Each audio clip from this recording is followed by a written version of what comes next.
It's that time again. It's the Burky and the Badger Board Game Babble Show. It's going to get wild. It's going to get wacky. It might even get a little zany. We're going to talk about board games and the board game industry. And, you know, we might talk about anything else we want to talk about. Hey, hey, hey.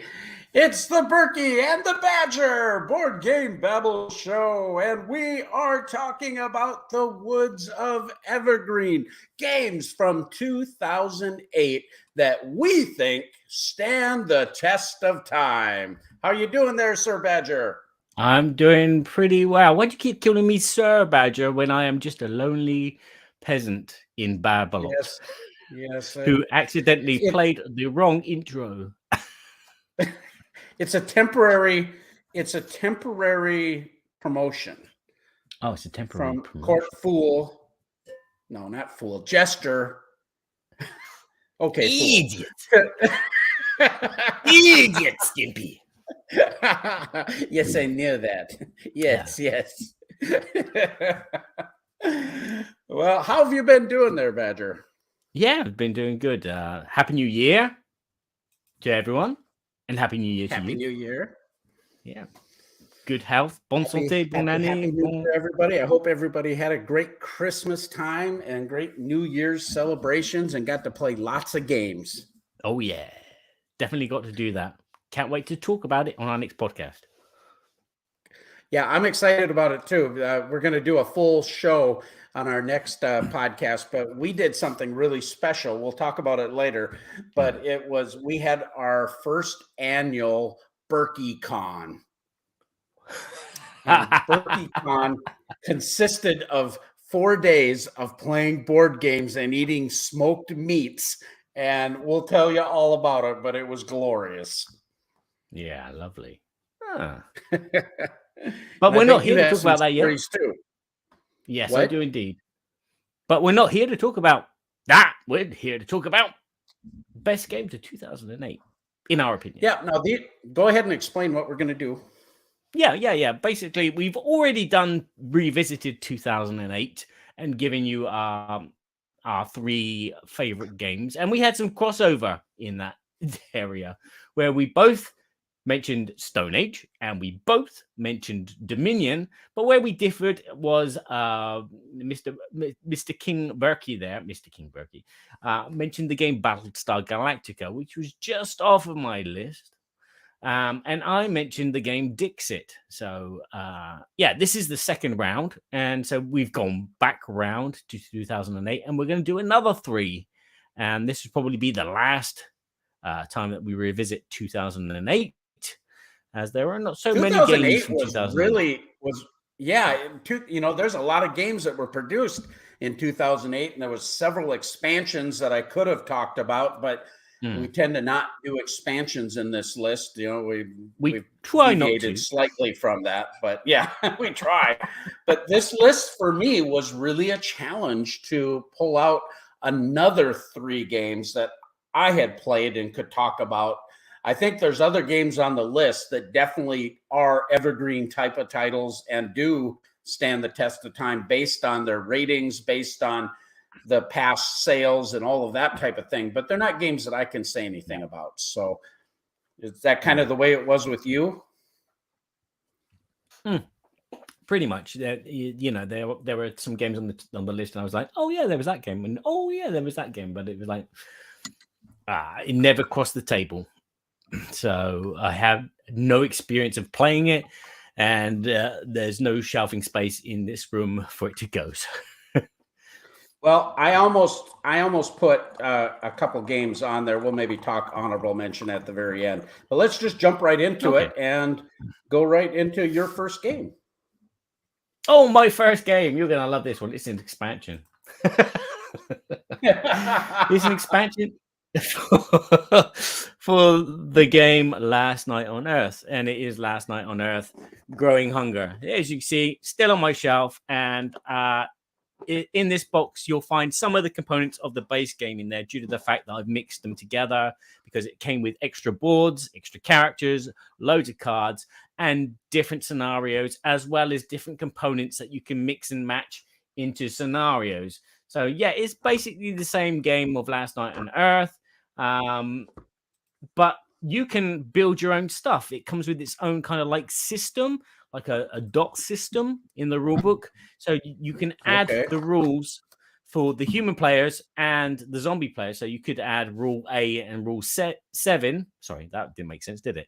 You could add rule 1 and 7 for the human, and then rule 5 for the zombies. And as long as the dot count value is the same, it's perfectly a legitimate scenario. So yeah, it just comes with bucket loads of different cards.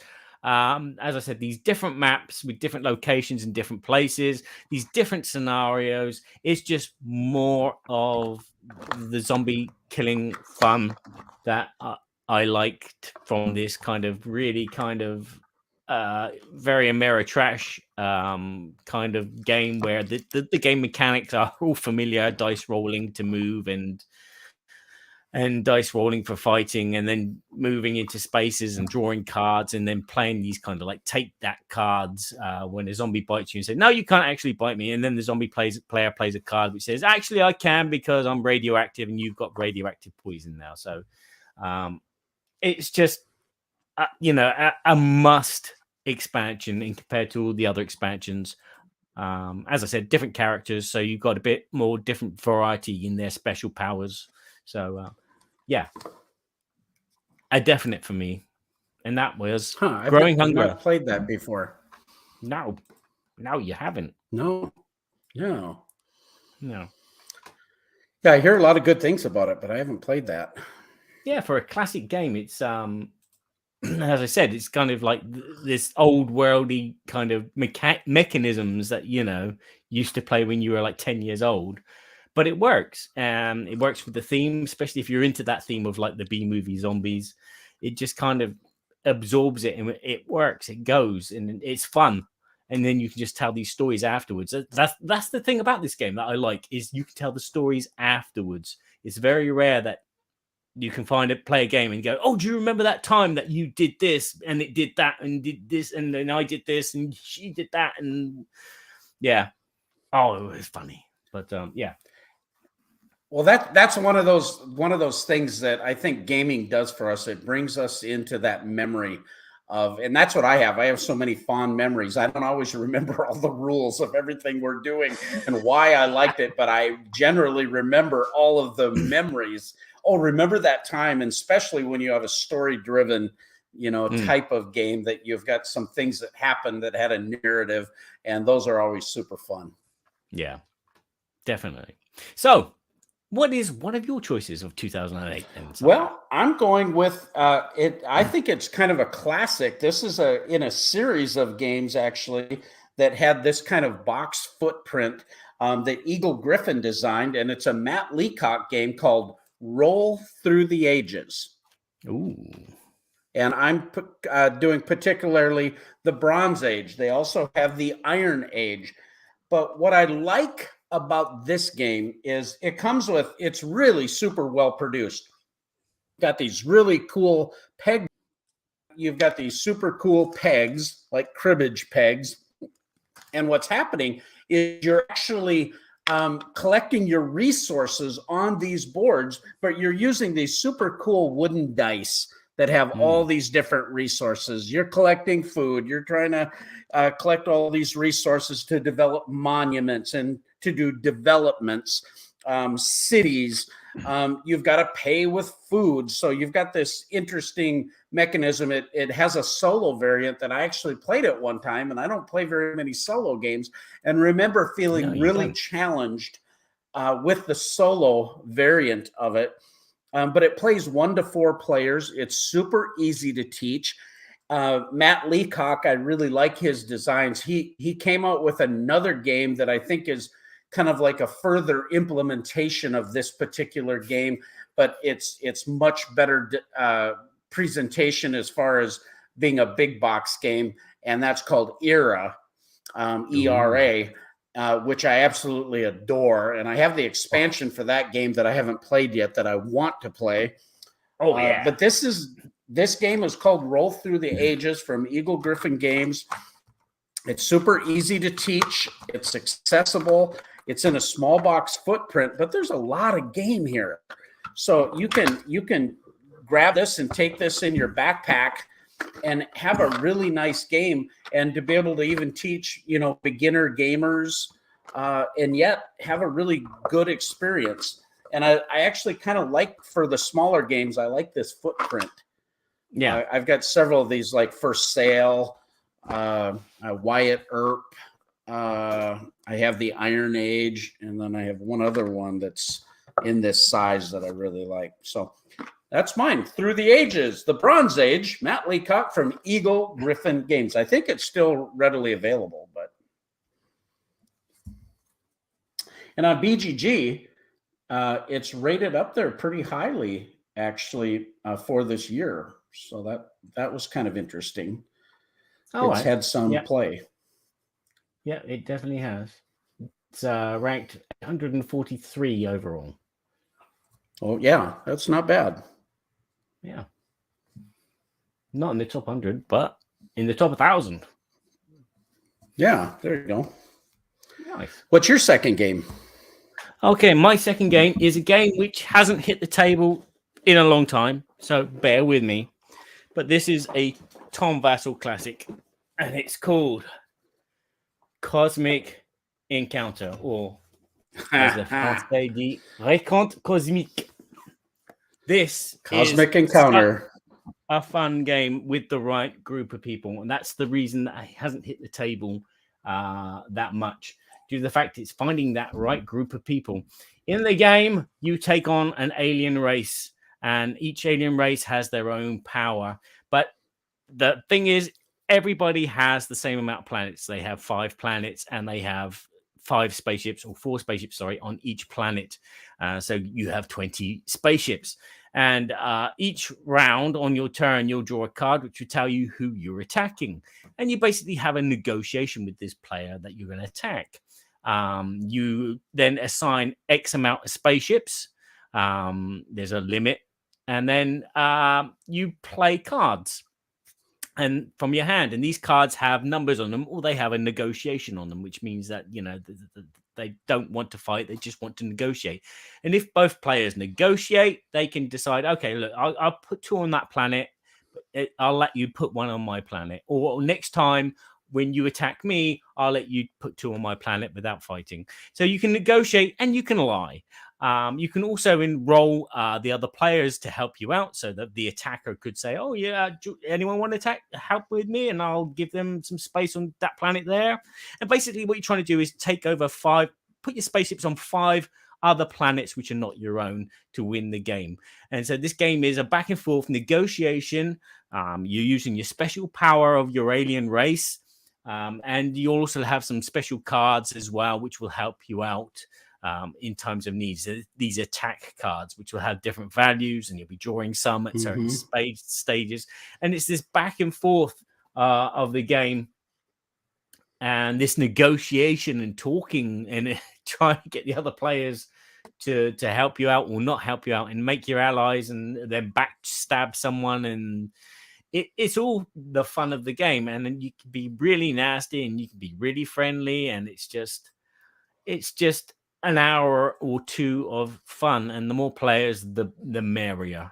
This game goes up to 5 players, but with expansions you can go even higher. It's relatively simple to teach, but as I said, it's finding the right people to play with who would kind of like want to negotiate and want to not mind being kicked in the teeth every now and again without, some kind of what's it called? Recompense. Recompense in English is what? Reparations. But each alien race has a superpower of some sort, and really, really, really, you can abuse it and be really nasty. And anyone can win in this game. And in fact, more than one person can win. Maybe 2 or maybe 3 people can win against 2 other people. So yeah, Yeah, that's my sometimes it goes so long that people end up going, we're just going to have a shared victory on this. Yeah. But it's that getting to that victory stage, which is the fun part. Is the, yeah, you may be sat on the sidelines because it's not your turn, but you can still participate vocally or with a few spaceships. On those cards, you have a top ability and a bottom ability, right? Like there's two abilities that you can kind of combo with your main character. Yeah. There are some special power cards. We've never played with them. That's super fun. I really card. love. I'm sorry. Go ahead. Go on. No, I finished. The thing that's really fun about that, I think, is that comboing. And when you got multiple players that are everybody is negotiating. So this has got a lot of interaction, and you have to have people that like that. People that don't like that, like you say, this game can be a little bit player dependent. This was Tom Vassel's #1 game of all time for the longest time. He would even go and play Cosmic Encounter tournaments down at the Fantasy Flight Game Center.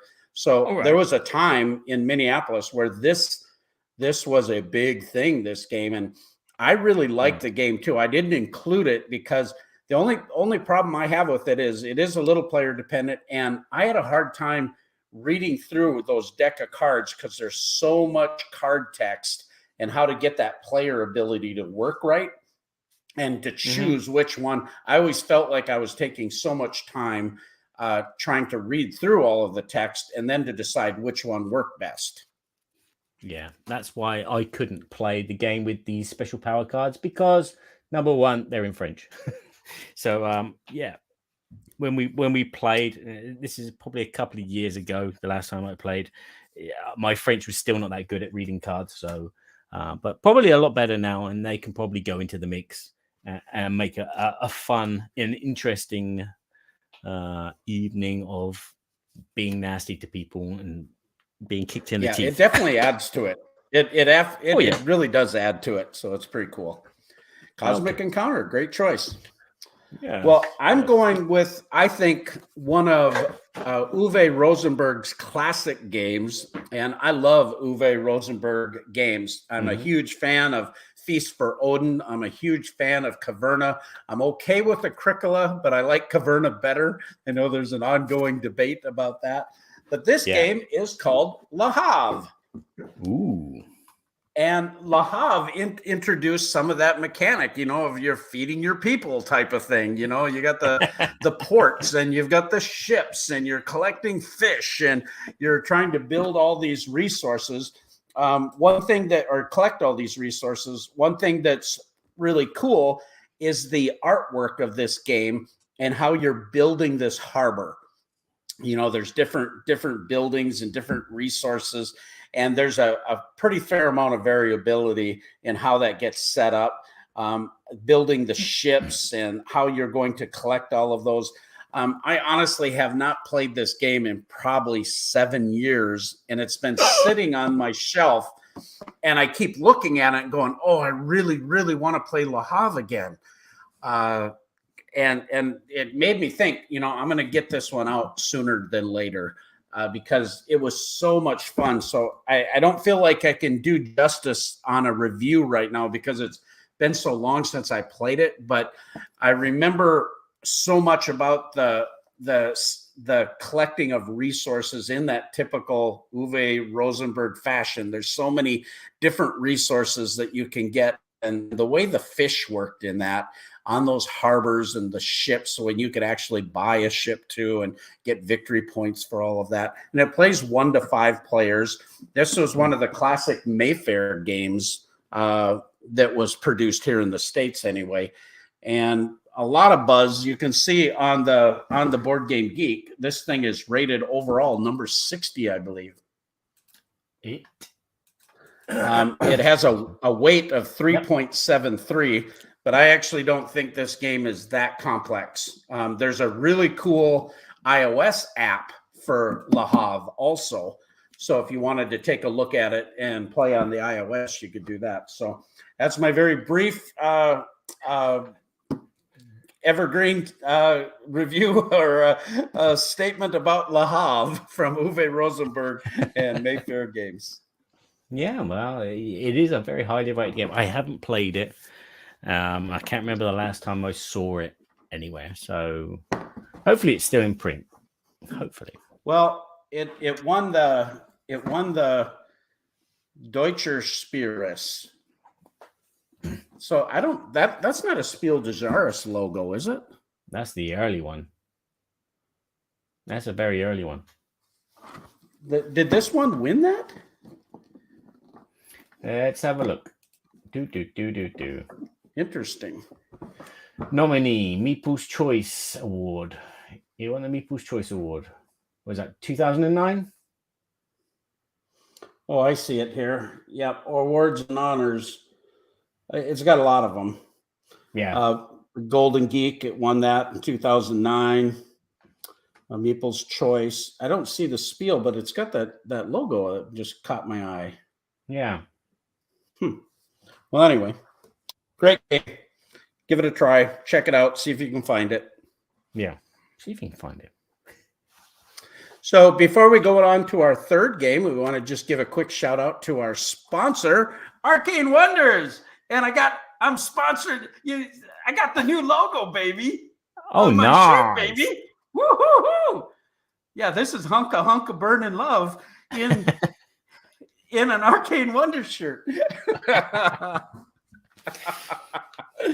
Robert Geislinger, good friend of mine from Arcane Wonders, Brian Pope, the whole team there has just had just some great titles that they've come out with. You can still late pledge for Foundations of Rome, but that late pledge manager is going to be shutting down pretty soon. So if you're interested in getting an amazing Foundations of Rome game, we just played that at BurkyCon too, and Rick Orfloff is in the comments, and he came and joined us at BurkyCon. He had a full painted version of Foundations of Rome, where he did a lot of specialty stuff. It was just absolutely gorgeous, fantastic. And so that being said, you can still get Foundations of Rome and late pledge. It's one of my top 10 games of all time. Has nothing to do with the sponsorship. I love it. My daughter Maddie, she vassals between Concordia and Foundations being her number one. And then she plays Foundations and she goes, "This is my number one." But then we play Concordia and she goes, "This is my number one." But it's an amazing game by Emerson Matsuuchi. You can also get Picture Perfect, which is getting a lot of buzz. Furnace, a lot of their other games. The U.S. distribution of Dice Manor is coming soon in February. So check out arcanewonders.com. Hey, thanks, Mike. I'm nothing if I'm not sexy. And I'm beautifully plump, too. Nice. So with that, we're going to move on to our third choice of games that we think stand the test of time. And Barry, what is your third game? My third one, I don't think there will be some debate about this one. It's on Board Game Geek. It's classed as a game. Okay. But it's an activity. It's not an activity. It's something you do before you start playing a game. What's the first thing you do when you get the game out on the table and you explain the rules? What's the next thing you do? Go get a drink. Good answer. I like it. No, you have to decide who the start player is. And this is Start Player, which is a small deck of cards which you get out before you start playing the game, and you draw randomly a card from the deck. And these cards have things written on them and nice little images as well. This is by Ted Alspach, who is from Bezier Games. Yes. One Night Werewolf. Yeah. And you basically just get them out, and they're quite comical, and they have some comical kind of things on them. So the next player to stand on that one leg the longest is the start player. So sorry, it took me a while to translate it from French, but that's what that is. And then you just do it. Or the last player who played football, or the last player that le joueur qui parle avec le plus.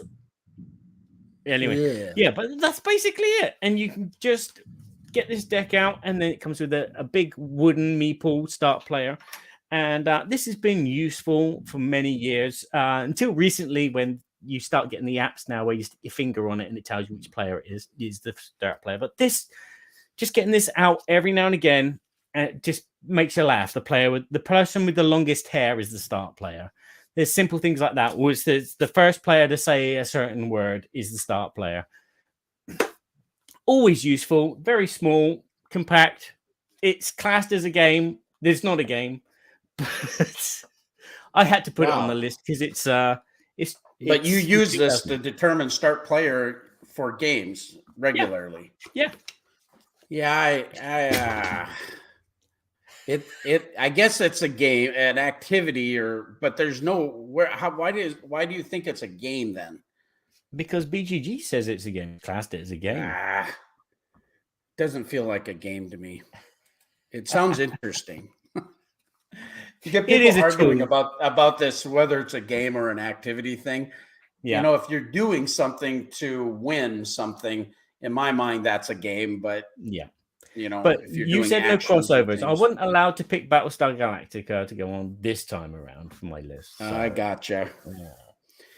Well, Battlestar Galactica was a good one. I had a couple really, really good expansions that I wanted to talk about too, but I didn't because of that. But okay, my third one that I want to talk about is my favorite way to play this game. Now, I like a lot of the other variations of this game, but this game is a classic, Settlers of Catan. It happens to be Geography's Germany. And the thing that's so unique about this game is the map. Instead of you putting out a whole bunch of different tiles, like you would normally do in Catan. And I like that. I like the variability of that. I like the Knights and Cities and Seafarers expansion a lot. But the colors on this board are amazing. They come with plastic components for your cities and your bridges and your roads, that kind of thing. And the thing that's super cool about that is there's different monuments. Now you get to place the number tiles in different places, so there's variability in that regard. But everybody is trying to compete to get these really cool historical type of buildings. You know, the Louvre is on there, I think, and all these different buildings. It's Settlers of Catan, but there's something about this game that is just different enough that creates an extra brain burn, if you will. Not that it's brain burning. It's not at all. It's just there's a lot more thinking about where you want to go and how you're going to get there, and a little bit of that race element to get those monuments. And super fun game. I like Settlers of Catan a lot. I haven't played it a lot recently, but when we played Catan after I got this version, we played this all the time, several times. So that's one of the Mayfair Cosmos games also. I don't even know if that's available anymore, but I had to dig a while through the list to find my third game. And when I saw this one, I went, oh, absolutely. This is on my list. No question. It's Settlers of Catan, and a lot of new games started coming out. And this was kind of an expansion variety, and yet it's its own standalone game. So for me, Catan Geography's Germany. Love it. Yes. I was tempted to get this, but never got round to it. I love Catan. Well, don't love it. I think it's a good game, and I want to play more of it, but I want to play different versions than just the base game. And I think that was the one that kind of tempted me. And I thought they were going to do maybe more of this Geography series, but I don't think they did. No, I think maybe sales weren't that good, and so unlike like the Ticket to Ride, for example, where they just go around the world and in different places with different rules. I think it didn't work sales wise. That's probably what happened. I mean, I had to dig down a little bit. I think it was on. You had to dig. I had to dig. You had to dig. Well, and that's what's kind of interesting about these lists. When you go into the Board Game Geek website, you can go over to the search tab, and you can right click on the tab and put in the date selections. So it's a little bit interesting to find how to search. But once you learn how to use that, you can get an awful lot of information, and you can narrow down all of these different games, what's in your list. And, if I haven't updated my game collection and my ratings in forever. So it's probably something I should look at doing. I am on the ball with it at the moment. It's been like a couple of years of anytime I play a game, which has been not very much over the past couple of years, but anytime it just goes on there. So I do have a souvenir, so to speak, a trophy. Is on Board Game Geek. There's a little cross there. Oh, I've played Tobago 11 times, and I've played Castle Panic 37 times. Yeah. So there you go. Yeah. There you go. Yeah. It's those are our 3 games. I've got Le Havre, Uwe Rosenberg from Mayfair Games, Roll Through the Ages from Eagle Griffin Games, and Catan Geographies, Germany, for my games of 2008. And Barry, you have Growing Hunger, Last Night in an Half Expansion, Cosmic Encounter, and Start Player, the Activity. The Activity. I'm so sorry. See, I told you I wasn't that clever. Well, that's our Woods of Evergreen segment. This is just a really short segment we put together that we try to do once a month to go back a little bit and look at games of yesteryear. As we start progressing through these years, we're starting to see more and more games, so that we'll have more and more games to talk about. We've went through, I think, 6 of these games right now. So whether or not we come back and revisit 2008 or not, we'll have to see once we get back around the cycle, so to speak.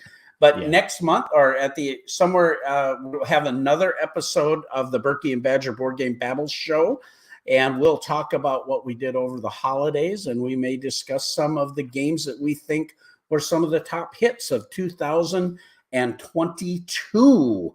Now that we're in 2023, we'll be able to talk about some of those things. And we may or may not have a special guest. Barry and I've got to talk about that yet, but it looks like we might have someone that we can schedule. Yeah. So with that, our other is Game Toppers. And Game Toppers, we have fulfilled all of our Kickstarter 3.5 and 3.0, except our containers have arrived now in Europe and are being distributed through Germany this week, and then the rest of Europe and into the UK, also in Australia. But you can go to our web store at shop.gametoppersllc.com, shop.gametoppersllc.com, and you can still take advantage of all of our in-stock products, which include the package deals that save you hundreds of dollars on a full Game Topper package in the Watson, the Sherlock Holmes, or the Mycroft versions. We have plenty of stock. You can take advantage of that now and get the cup holders, the storage bags, all of the accessories, and save a bunch. And also 20 different styles of thematic game mats. And you can take advantage of all of those at GameToppersLLC.com. And with that, Barry, you can send us out. Yeah. Yes, he said with his voice going. See you later.